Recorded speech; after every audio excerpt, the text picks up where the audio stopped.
नमस्कार, स्वागत है आपका देश हमारा में। मैं हूं सनी गंगासागर आपके साथ में।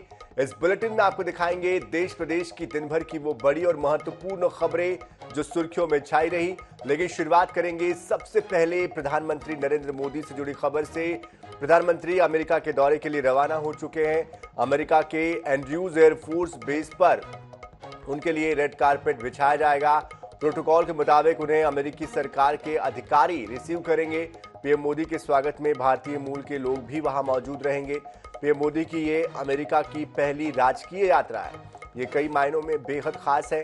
इस दौरान भारत और अमेरिका के बीच 6 बड़े रक्षा समझौते भी होंगे। पीएम मोदी की अमेरिका यात्रा से पहले दोनों ही देशों के बीच ड्रोन डील हो चुकी है। ड्रोन को लेकर समझौता हो चुका है। माना यह जा रहा है कि पीएम मोदी की इस राजकीय यात्रा के दौरान सबसे बड़ी डिफेंस डील को अंजाम दिया जाएगा। वहीं प्रधानमंत्री मोदी अमेरिकी कांग्रेस के संयुक्त सत्र को संबोधित करेंगे। अमेरिकी कांग्रेस के दोनों ही सदनों के प्रतिनिधि सभा और सीनेट ने उन्हें इसके लिए निमंत्रण दिया है। अभी तक किसी भी भारतीय प्रधानमंत्री ने यूएस कांग्रेस को 2 बार संबोधित नहीं किया है। दुनिया के सिर्फ कुछ गिने चुने नेताओं ने ही यूएस कांग्रेस में 2 बार अपना संबोधन दिया है। इनमें विंस्टन चर्चिल और नेल्सन मंडेला शामिल हैं।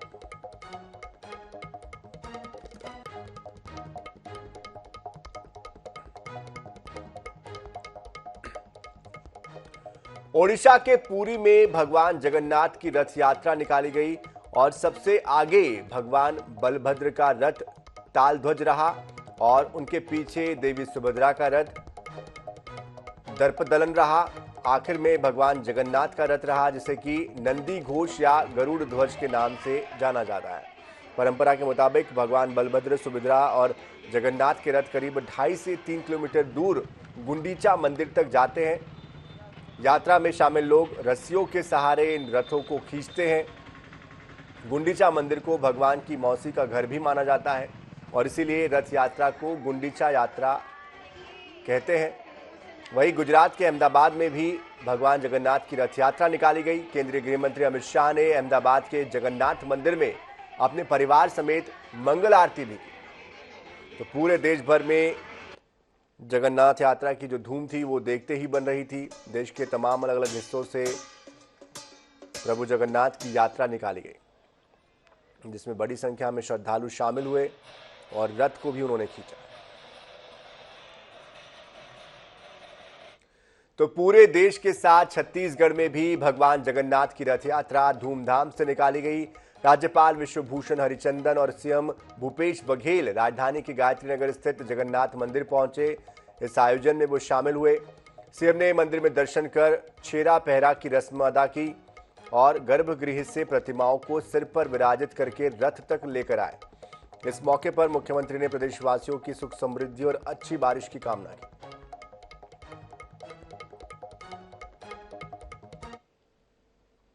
पूरे देश में रथ यात्रा की धूम।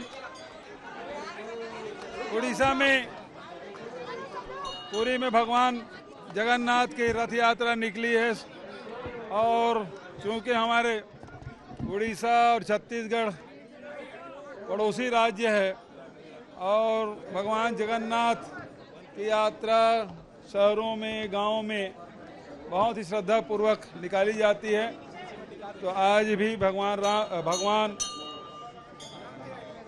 जगन्नाथ, बलभद्र और सुभद्रा जी की रथ यात्रा निकली है और राज्यपाल महोदय भी आए थे, अन्य गणमान्य नागरिक भी थे, राजनेता भी आए थे। सबको रथ यात्रा की बहुत बहुत बधाई, शुभकामना। अब आषाढ़ का आज दूसरा दिन और भगवान जगन्नाथ से ये प्रार्थना कि बारिश की आवश्यकता सभी किसान महसूस कर रहे हैं। तो खूब बारिश हो, धन धान्य से परिपूर्ण हो हमारा छत्तीसगढ़, यही प्रार्थना। मुख्यमंत्री भूपेश बघेल रायपुर में भगवान जगन्नाथ की रथ यात्रा कार्यक्रम में मंगलवार को शामिल हुए और इस दौरान फिल्म आदि पुरुष को लेकर भी उन्होंने अपनी प्रतिक्रिया दी। कहा कि ये पिक्चर भारतीय जनता पार्टी के लोगों के द्वारा बनाई गई है। भाजपा की क्रोनोलॉजी में मर्यादा पुरुषोत्तम राम को किस प्रकार से युद्ध बनाया गया है और किस प्रकार से हनुमान जी को भी ये लोग एंग्री बर्ड बनाए हुए हैं। आज भारतीय जनता पार्टी के सभी लोग मौन हैं। इनका नाता केवल राजनीति से, व्यवसायीकरण से है। हमारा नाता तो आराध्य और आस्था से है। इनके लिए ये राजनीति का विषय है। भगवान राम हो या हनुमान जी, ये इनके लिए राजनीति और व्यवसायीकरण के लिए इनका उपयोग कर रहे हैं और हम इसकी निंदा करते हैं। देखिए, भारतीय जनता पार्टी के क्रोनोलॉजी मैंने कल बताया था कि मर्यादा पुरुषोत्तम राम को किस प्रकार से युद्धक राम बनाए, इस प्रकार से हनुमान जी को ये लोग एंग्री बर्ड बनाए। और अब देखिए, फिल्म के माध्यम से, और इस फिल्म में सारे नेताओं के, उत्तर प्रदेश के मुख्यमंत्री के, आसाम के मुख्यमंत्री के, अन्य भारतीय जनता पार्टी शासित राज्य के मुख्यमंत्री के प्रति आभार व्यक्त किया है। और तो इसका मतलब यह है, ये पिक्चर भारतीय जनता पार्टी के लोगों के द्वारा बनवाई गई है और आज सारे भारतीय जनता पार्टी के लोग मौन हैं। इनका नाता केवल राजनीति से है, व्यवसायीकरण से है। हमारा तो आराध्य है, हमारी आस्था उन पर है और इनके लिए राजनीति का विषय है। भगवान राम हो चाहे हनुमान जी हो, ये इनके लिए राजनीति और व्यवसायीकरण के लिए इसका उपयोग कर रहे हैं, जिसकी हम निंदा करते हैं। पूर्व मुख्यमंत्री कमलनाथ बुधवार को शाजापुर जिले के अकोदिया के दौरे पर रहेंगे और जहां पर वो किसान सम्मेलन और जनसभा को संबोधित करेंगे। इसको लेकर प्रशासनिक अधिकारियों ने आयोजन स्थल पहुंचकर तैयारियों का जायजा लिया। इस दौरान कांग्रेस के पदाधिकारी मौजूद रहे। बता दें कि बुधवार को जनसभा के बाद कमलनाथ भोपाल के लिए रवाना हो जाएंगे।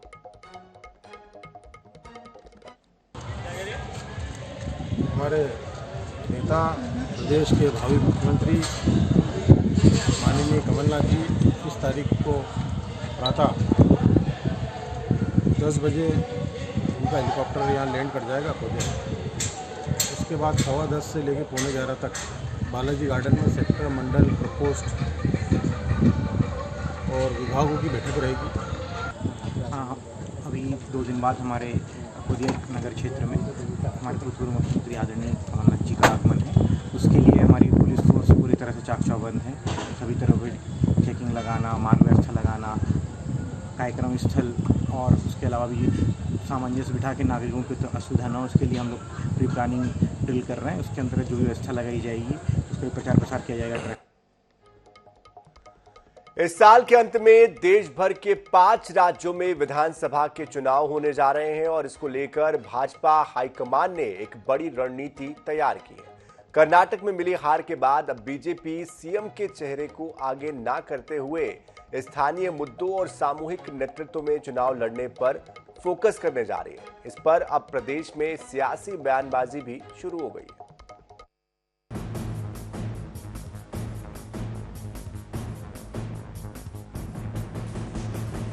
छत्तीसगढ़, मध्य प्रदेश, राजस्थान सहित 2 अन्य राज्यों में विधानसभा चुनाव को लेकर भाजपा के केंद्रीय नेतृत्व ने रणनीति तैयार कर ली है। इस रणनीति के तहत भाजपा किसी भी नेता का चेहरा सीएम फेस के रूप में प्रोजेक्ट नहीं करेगी। इस फैसले पर बीजेपी के प्रदेश अध्यक्ष अरुण साव ने कहा है कि सभी नेता और कार्यकर्ता पार्टी के काम को आगे बढ़ाने में लगे हुए हैं। तो वहीं इस फैसले पर पूर्व नेता प्रतिपक्ष धर्मलाल कौशिक ने कहा, कांग्रेस जब सरकार में नहीं थी तब उनका चेहरा कौन था।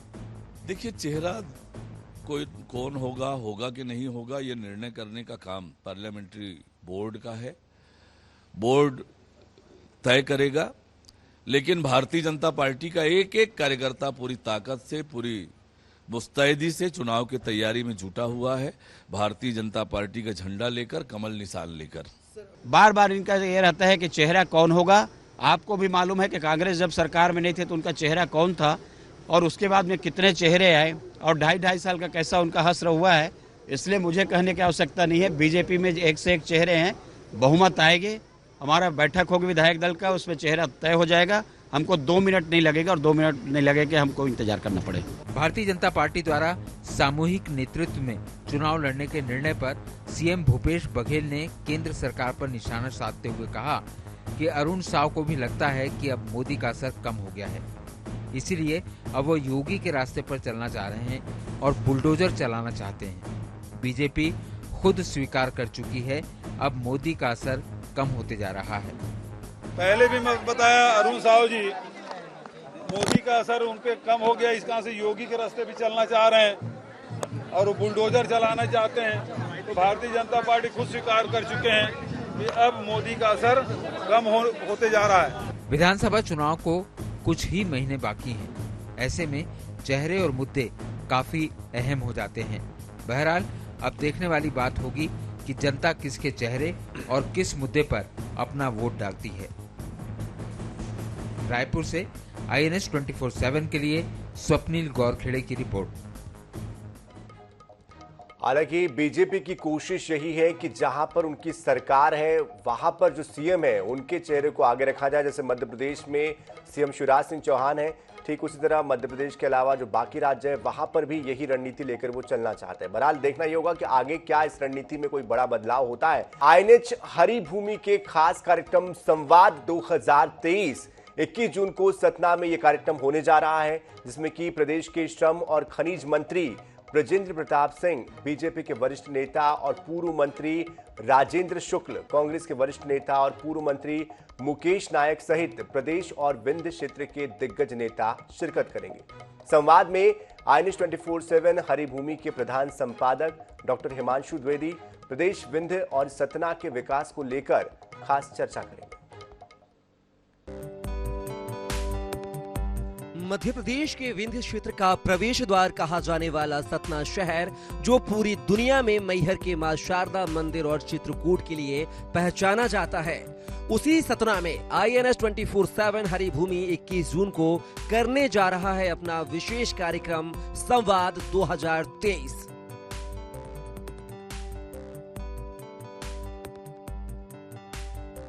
मध्य प्रदेश के विकास पर होगी बातचीत।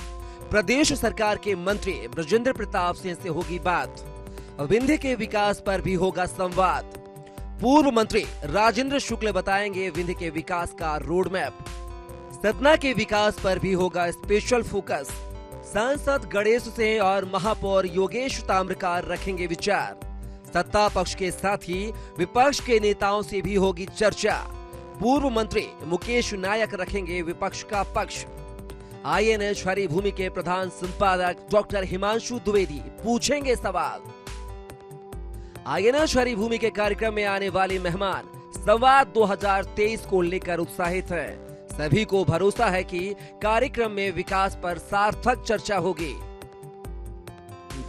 INH का यदि सतना में इस प्रकार से एक प्रोग्राम आयोजित हो रहा है तो मैं मानता हूं कि इससे हमारे विंध्य फोकस में आएगा और निश्चित रूप से जनता की समस्याएं और वर्तमान इश्यूज और शासन की योजनाएं, इन सब चीज़ों को क्रियान्वित करने में, अपडेट करने में निश्चित रूप से मदद मिलेगी। हमारे सतना के लिए बड़े खुशी की बात है कि सतना में एक संवाद कार्यक्रम का आयोजन किया गया है। पूरे शहर वासियों से मैं निवेदन करता हूं, इस संवाद कार्यक्रम में आइए और सतना में क्या क्या हो रहा है, हम किस तरह की सोच को लेकर, विजन को लेकर आगे बढ़ रहे हैं, इसको जानने का एक सुनहरा अवसर है। जी, INH हरी भूमि ने एक कॉन्क्लेव रखा है और उसमें विंध्य क्षेत्र के सभी प्रमुख नेता उसमें संवाद के लिए आ रहे हैं। मुझे विश्वास है कि कॉन्क्लेव जीवन को स्पर्श करती हुई समस्याओं को उत्कीर्ण करेगा और एक विचार उत्तेजना पैदा करेगा। लोग सोचेंगे कि हमें भविष्य की राजनीति को लेकर क्या करना। हरी भूमि INH चैनल की तरफ से सतना में जो संवाद कार्यक्रम होने जा रहा है उसके लिए मेरी बहुत बहुत शुभकामनाएं हैं। जो शिक्षा, स्वास्थ्य, विकास कार्य जनता के सामने लाने का जो प्रयास कर रहे हैं वो बहुत सराहनीय है। सतना शहर में ऐसे कार्यक्रम आयोजित करने के लिए आपको बहुत बहुत शुभकामनाएं। जो सतना में हरी भूमि INH चैनल द्वारा संवाद प्रोग्राम हो रहा है, यह काफ़ी अच्छा होने वाला है और मैं चाहूँगा आप भी सब आएँ और शामिल हों इस कार्यक्रम में। हरी भूमि और INH चैनल द्वारा यह कार्यक्रम आयोजित किया जा रहा है AKS यूनिवर्सिटी में 21 जून 2023 को। मैं हरी भूमि एवं INH दोनों चैनल के द्वारा सतना शहर में जो सामाजिक एवं शैक्षणिक सुधार के लिए एक संवाद कार्यक्रम का आयोजन किया जा रहा है उसको जानकर मैं बहुत खुश हूँ और उन पूरे चैनल को और उनकी टीम को बधाई देता हूँ, शुभकामनाएं देता हूँ कि इस तरह का सराहनीय कदम शहर के सामाजिक, शैक्षणिक, राजनीतिक व आर्थिक विकास में लोगों की मनोस्थिति को और स्वस्थ व अच्छा वातावरण निर्मित करेगा। तो जनाब, मंच सज चुका है, सतना शहर तैयार है। विकास पर संवेदनशील चर्चा का गवाह बनने के लिए हमें भी रहेगा आपके साथ का इंतजार। 21 जून को दोपहर 3 बजे तो पहुंचिए AKS यूनिवर्सिटी पन्ना रोड सतना और बनिए विकास पर सार्थक संवाद के साक्षी। Bureau report INS 24/7। बढ़ते आगे, ग्वालियर में टेम्पो टैक्सी चालक संघ की अनिश्चितकालीन हड़ताल स्थगित हो गई है। जिला प्रशासन और यातायात विभाग के अफसरों ने धरना स्थल पर पहुंचकर चर्चा की और उनसे लिखित आश्वासन मिलने के बाद चालक संघ ने 15 दिन के लिए हड़ताल स्थगित कर दिए। हड़ताल की वजह से शहर में ऑटो और टैक्सी के पहिए थम गए थे। टेम्पो टैक्सी चालक संघ के लोगों ने फूलबाग चौराहे पर चक्का जाम कर दिया था, जिसके बाद पुलिस और प्रशासन के लोग मौके पर पहुंचे। उन्होंने आंदोलनकारियों को 15 दिनों के अंदर सभी मांगे पूरी करने का लिखित आश्वासन दिया। ग्वालियर टेम्पो टैक्सी चालक संघ ने विगत 9 मांगों को लेकर 3 माह से जिला प्रशासन हो, पुलिस प्रशासन हो या हमारे राजनीतिक क्षेत्र के विधायक मंत्री हो, सबके समक्ष यह बात रखी थी, लेकिन कोई सार्थक समाधान ना निकलने के कारण 17 तारीख को हमने धरना दिया था और आज सुबह 9 बजे से हम लोग हड़ताल पर यहाँ उपस्थित हैं। जैसे मैंने बताया था कि इनकी कुछ मांगे हैं, उन मांगों को लेकर लगातार प्रशासन इनसे संपर्क में है, लेकिन हर एक, क्योंकि अलग अलग स्टेक होल्डर हैं, मल्टीपल स्टेक होल्डर इसमें शामिल है इस प्रॉब्लम में, तो सभी को विश्वास में लेके आने वाले 15 दिन में हम एक सड़क सुरक्षा समिति की एक बैठक करेंगे। इसमें सभी स्टेक होल्डर्स को बुलाएंगे, जनप्रतिनिधियों को बुलाएंगे, प्रशासनिक अमला रहेगा और जो उसमें जनता के हित में और सब स्टेक होल्डर के हित में जो एक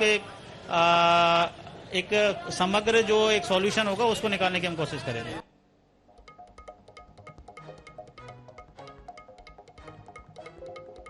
तो 15 दिनों के लिए जो हड़ताल है ये स्थगित हुई है। देखना होगा कि कब तक इसका जो हल है वो निकल पाता है।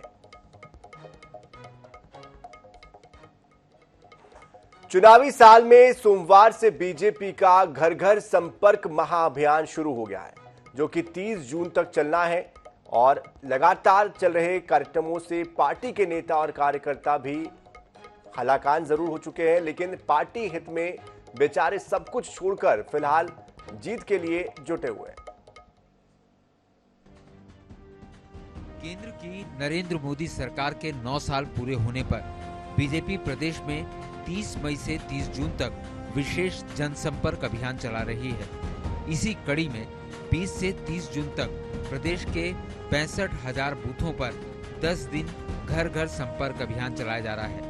इस अभियान के तहत पार्टी नेता घर घर जाकर बीजेपी सरकार की 9 साल की उपलब्धियां बताएंगे। भोपाल के हुजूर विधानसभा क्षेत्र में मुख्यमंत्री शिवराज सिंह चौहान ने सोमवार को महाजनसंपर्क अभियान शुरू किया।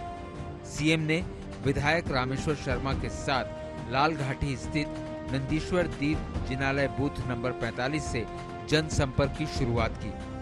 शिवराज सिंह चौहान ने कहा कि प्रधानमंत्री नरेंद्र मोदी के कार्यकाल में 9 साल में अद्भुत विकास कार्य हुए हैं। इसकी जानकारी देने के लिए हम जनता के बीच जा रहे हैं।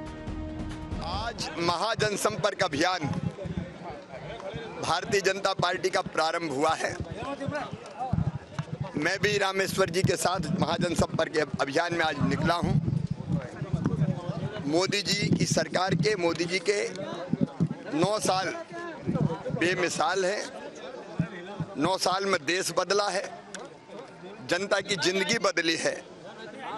उन्होंने जो काम किए उनको जनता के घर घर पहुंच के हम महाजनसंपर्क अभियान के माध्यम से बता रहे हैं और जनता का आशीर्वाद ले रहे हैं। मुख्यमंत्री ने जनता से आशीर्वाद मांगा।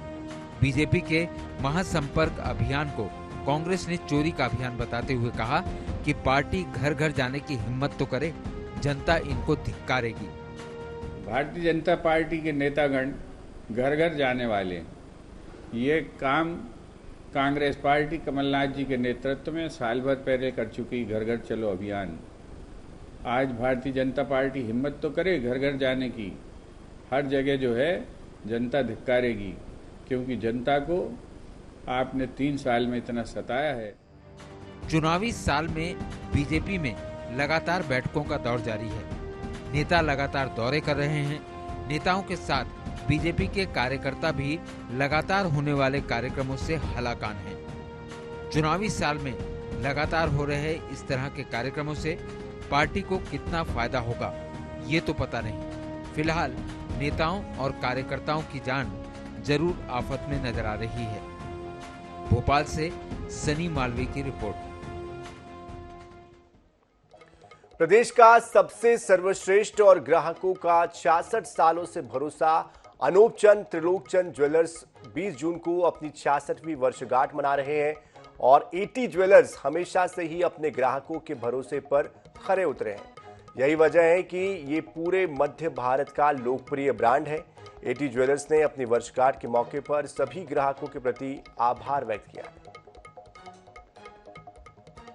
एटी ग्रुप को आज 66 वर्ष कंप्लीट हो गए हैं। 67वें वर्ष में एटी ग्रुप प्रवेश कर रहा है और इसी खुशी में आज हमने यहाँ पे सेलिब्रेशन भी रखा था। आप देखेंगे कि काफ़ी कस्टमर्स उसी लिए आए हुए हैं। आज के दिन हम स्पेशल अपने सारे कस्टमर्स के लिए गिफ्ट भी रखते हैं और दुकान को भी साज सज्जा की जाती है और ये हमारे कस्टमर्स का और हमारे सभी शुभचिंतकों का इतने सालों का विश्वास और आशीर्वाद आप कह सकते हैं हमारे ऊपर है कि आज एटी ग्रुप आप सबके समक्ष इस रूप में मौजूद है। तो इसी के साथ इस बुलेटिन में फिलहाल इतना ही। ताजा खबरों के लिए, अपडेट्स के लिए आप बने रहिए INH 24/7 के साथ। नमस्कार।